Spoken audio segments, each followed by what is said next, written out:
Hello and thanks for joining us on Green and Gold Gridiron. I'm your host, Brian Groff, as always, alongside Keith Roding from PackerReport.com. Hi, Keith. How you doing, Brian? Great game. Got the revenge. Different sort of game, but they did everything they needed to do. Aaron Rodgers beat him with his arm, his feet, catching guys off sides, getting those free plays work. It was despite the injuries, it was an insane performance. We have Jenny Ritchie joining us in just a bit. Your recap from that game at Lambeau Field talked about the mobility of Aaron Rodgers and how much that makes a difference. You look at that game compared to the NFC Championship from a year ago. Absolutely. He could, for everything that went wrong in that title game last year, all the weird fluke plays, if Aaron Rodgers had had his mobility and been able to move around in the pocket, that game could have been completely different, and that's what he did the other night. Russell Wilson's the one, running that read option and doing the bootlegs and getting 78 yards on the night. It's all the running that Rodgers does behind the line of scrimmage that allows him to extend plays and allows guys to break, and they see him moving, his receivers adjust, and that's where he's the most dangerous quarterback in the league. He was really dangerous. 9 of 9, 91 yards, 1 touchdown in the fourth quarter, so he's perfect there.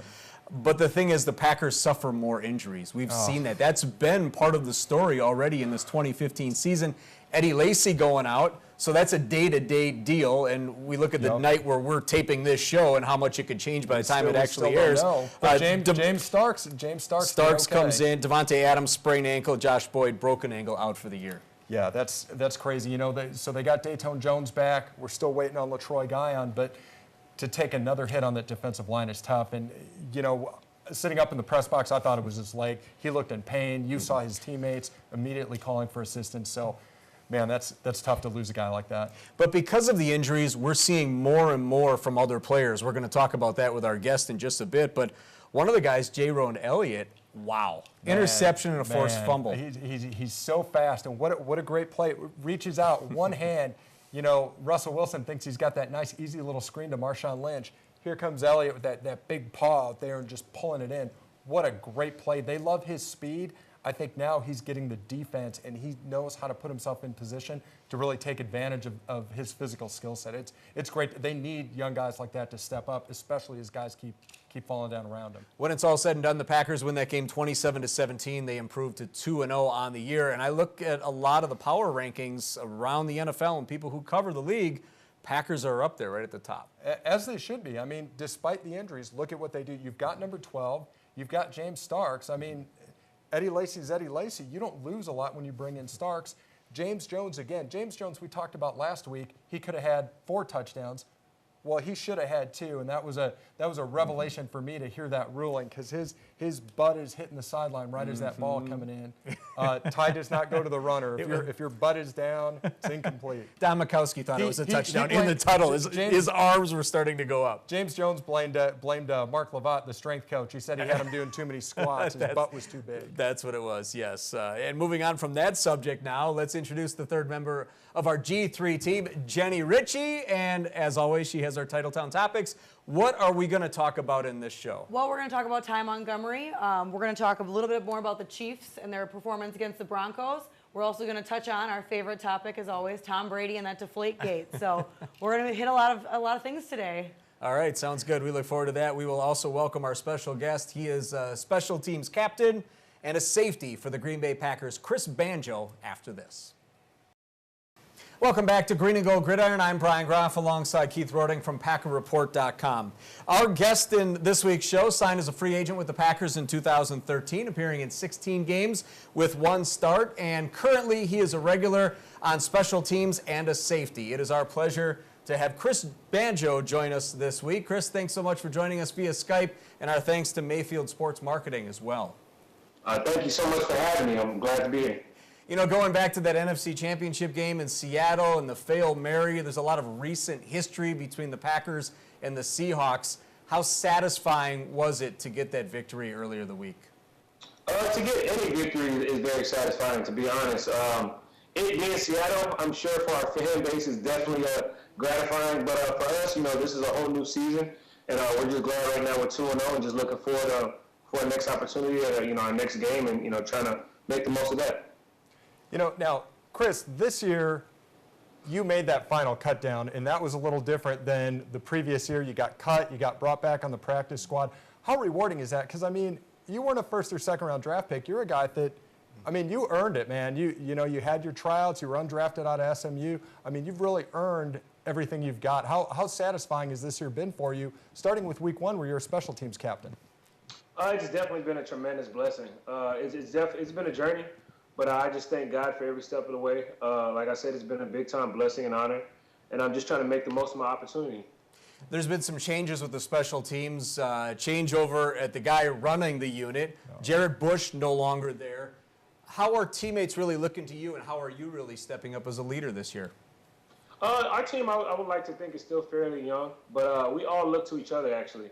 I mean, there's numerous times, whether that be in practice or during the game, that we're all trying to, relay information to each other and at the same time absorb it from one another. Really just feeding off of one another, whether that's energy or, preparation. And I think so far we've been doing a great job, but we definitely have a long way to go, and we're looking forward to it. How is that different now? That was a big focus. Ron Zook now in charge. And Mike McCarthy, when he stepped away from play calling on game day, he said that he was really going to be a key guy in some of those position, rooms, as they say. What's his impact been like with special teams this season so far? He's definitely been there.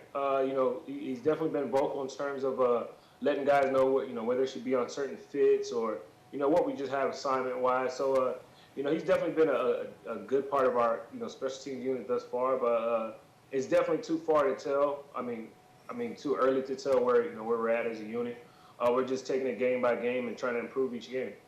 The defense has really had to adapt this year. The changeover at defensive back, some of the suspensions, allowing a guy like Jaron Elliott to play more, Sam Barrington's injury. How does this unit adapt and move on and continue to play well?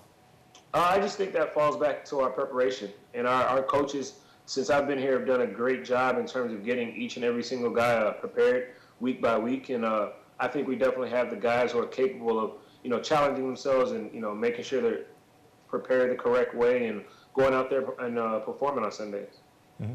Now, Chris, we talked about how hard you worked off the field. I know, that work ethic, that perseverance. You got a lot of that from your mom, and I know she passed away in 2010 from sickle cell anemia, but tell me what kind of impact she was on you growing up and what kind of impact she still is today. Both growing up and today, she's been a tremendous impact on my life. That's, what I learned, in terms of being able to persevere through adversity. She's shown me every step of the way, both vocally and by example. And I just each and every day, I definitely try to make her proud, and I'm just taking it day by day. With what you've overcome in your life, do you ever look around and go, "Wow, I made it"? And what was that point? Did you get to that point? Do you remember that going, "Wow, this is really something"? I don't ever look and say, "Wow, I made it," but because I'm always trying to improve every day. But at the same time, when I was blessed and fortunate enough to make the roster here, my rookie year in Green Bay, I definitely wish she was here. Physically, for me to talk to her just about the whole experience and tell her I made that, I made the team. But I definitely know she's in a better place, and she was smiling on that day. Mm-hmm. Now, Chris, I think when Brian said, "How do you know if you made it?" I mean, it feels like now is that moment that you're living in. Core player on special teams, backup at safety. Those seem like they're really two different mindsets that you have to have. The safety position, sitting back, taking it all in, looking at those angles, and then special teams where, man, you're just flying. It's a train wreck. Tell me about those two different mindsets that you need for special teams versus playing safety. They're definitely different mindsets. I mean, both of them are still 100% speed and effort all the time, but defensively, there's a lot of things that you can prepare from. Film-wise, obviously, teams are going to, tweak things from week to week, but for the most part, teams are still going to stay true to who they are. So defensively, you can anticipate a little bit more, and, you kind of relay messages to other people as the game goes on. As a safety, you have to get people lined up. But special teams-wise, you never know what could happen special teams-wise. Week to week, teams are always trying to find ways to get an advantage on the other team, and, you just have to stay prepared. That special teams-wise, you definitely have to. I mean, just like defense, you have to rely on your fundamentals and technique. But special teams can be a little bit more unpredictable. But I just try to, take both plates on by just being competitive. And I feel like if you do that, for the most part, it'll take care of itself. We know all about special teams being unpredictable from that NFC title game last year. So we're glad you're a part of it this year, going hard, but maybe making it a little less unpredictable. That's the plan. That's the plan. We've seen some good execution there. We're talking about special teams, talking about the upcoming game as well and the upcoming team that you're going to play, part of our Titletown topics. And for that, we're going to bring in Jenny Ritchie. And Jenny, what do you have for us for topic number 1 in our topics?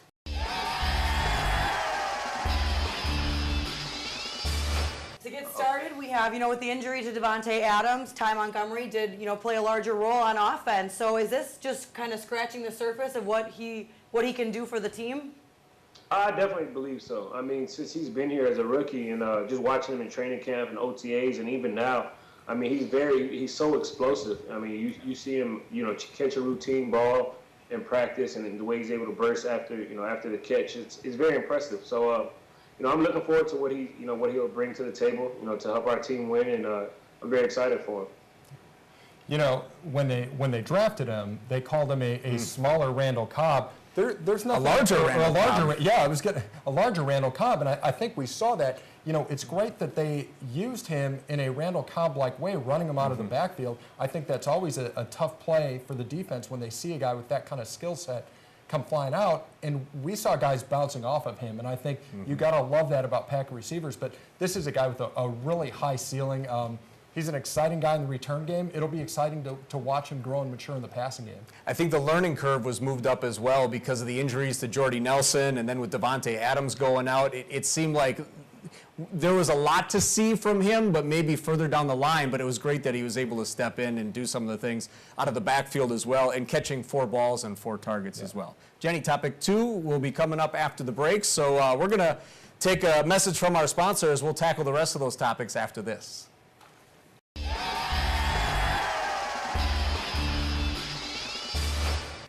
Welcome back to Green and Gold Gridiron. Brian Groff, Keith Roding, Jenny Ritchie, and our special guest, Packers safety Chris Banjo. Moving ahead with our topics, it's topic number 2. Jenny? All right, we're going to talk about the Chiefs. They turned the ball over 5 times in this last game against the Broncos. So, I mean, how is that going into your game with them now coming up? How is that going to help you work through that with the team? I mean, that's just something that we know we can emphasize this week, especially defensively. That's something you always want to do is create turnovers, give your offense as many possessions as possible. But, to be fair to the Chiefs, I mean, it's still early in the season. They have a great amount of skill positions. And, I'm sure that's something they're looking to clean up as well. But we just have to come ready to play. Yeah, it's really, as it turns out, not that Jamal Charles-like. He actually has been among the league leaders in fumbles by running backs the last few seasons. But that Thursday night game was incredible. Just the horrible timing at the beginning of the game when they're in the red zone, at the end of the game where the Broncos pick it up and that's the winner. I mean, the Packers are doing great in the turnover margin. If they can get one causing a fumble, poking it out like we saw, Jerron Elliott do, I mean, man, that's all the better. Yeah, you never know. A couple years ago, the Chiefs were really good with Andy Reid in that turnover ratio. They dropped some would-be picks that Peyton Manning would have turned the ball over as well. I think it really was, going back to what Jenny said, I think it was really out of character. That defense, though, look out for Houston, and you got Eric Berry back in that secondary, and you got Travis Kelce. He's gonna be a tough matchup in the middle of the Packer defense. Topic 3. All right, so a topic that, of course, we were going to have to talk about, Tom Brady, Deflategate. He threw for 466 yards last game. So do you think that this Deflategate motivated him to really, step up his game? I really couldn't tell you about that. I mean, I don't know what's going on in their locker room, surrounding that whole situation or issue. I know we're just focused on what we have going on over here. Much respect to Tom Brady. He's a great player. I'm sure with a deflated ball or without a deflated ball, I mean, he's one of the greatest quarterbacks to ever play the game. So I don't think he needs much motivation. But like I said, I don't know what's going on in their locker room around that whole situation. We're just trying to improve every week. I again, like what Chris said, I mean, great player. He could be throwing a bowling ball, a wiffle ball, a Nerf ball, a golf ball. He would still be one of the greatest players to ever play the game. That said, I'll still take our number 12 because, I mean, you watch Aaron Rodgers play, you watch what he did at the end of that Seattle game. It doesn't get any more flawless than that. I have to keep reading these numbers, Chris. Brady threw the ball 59 times, and they only ran 10 times. Like, I have to keep looking at the numbers. Yeah, it's just amazing. But I think it also goes back to Bill Belichick and finding mismatches. And, I mean, the Bills were pumped up for that game. And they thought that Rex Ryan had a way of beating the Patriots. And Belichick, I think, came in with a plan that was going to show that they couldn't do it. I think he loves that type of matchup when he can really show somebody and take away someone's strengths. And maybe part of that is the motivation that they have. There's a little motivation there. So that wraps up our Titletown topics. Chris Banjo, Packers safety, thanks so much for joining us this week. We appreciate it. No problem. Thank you so much for having me. You bet. Thanks for your time, Chris. All right, thank you. We'll be back with our NFL Pick'ems after this. Welcome back to the final segment of Green and Gold Gridiron. It is time for our NFL Pick'ems. We got through our first show last week. Dave Craig was 3-1. So was Keith. So was I. Jenny. Uh-oh. 2-2. I was not 3-1. 2-2. But pick the Vikings. I'm lulling you into a false sense of security, and I'm going to win this Just time. let the guys get in. Just don't worry about it. Lead. Okay, so we have that. Let's do our pick'ems for this week. And the first one is Chargers at Vikings, a pair of 1-1 teams. Jenny, who do you have? I'm going Chargers. Still can't bring myself to pick the Vikings, even though they're the ones that lost me a point last week. I think we went from somebody who used to pick the Vikings every week to somebody who refuses to pick them. I respect Part that. of the job description. I got to go Chargers. Too much talent. I mean, they're a good team. I'm definitely Chargers. Where are we at? I'm going to go with Chargers as well. And I know Keenan Allen is killing people in fantasy because he's just not He didn't scoring. last week as someone who has them. I He's assure hurting you, 2 people. weeks ago. Okay, Bears and Seahawks, two teams that are 0-2. I'm going to go Seahawks. I think after this weekend, they need a win, and the Bears just can't do it either. There is no way the Seahawks go 0-3. Yeah. It is not happening. I'll take the Seahawks as well. Broncos at the Lions. This is a Sunday night football game on NBC. I'm going to go with Broncos. The Lions lost to the Vikings and lost me a point, so I'm holding a little bit of a grudge.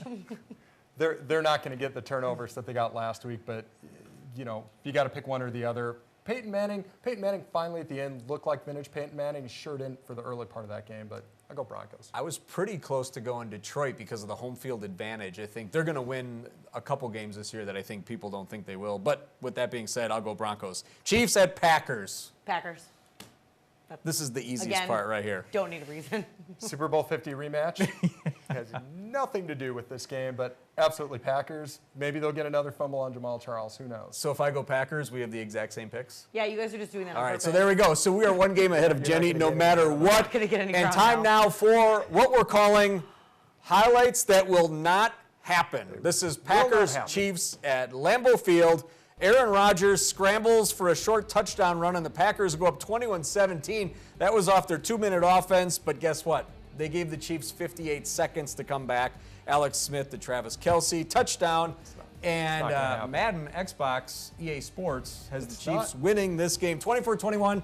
And Keith, that is why we call them. Highlights that will not happen. So that's 2 going to do it weeks in a for row this- they have the Packers losing. We Yeah, that's- have to shake that Xbox. I don't know what's up. We'll have to work on that for next week. Our thanks to Chris Banjo and Mayfield Sports Marketing. Our thanks to you for watching this edition of Green and Gold Gridiron. Have a great week, everybody.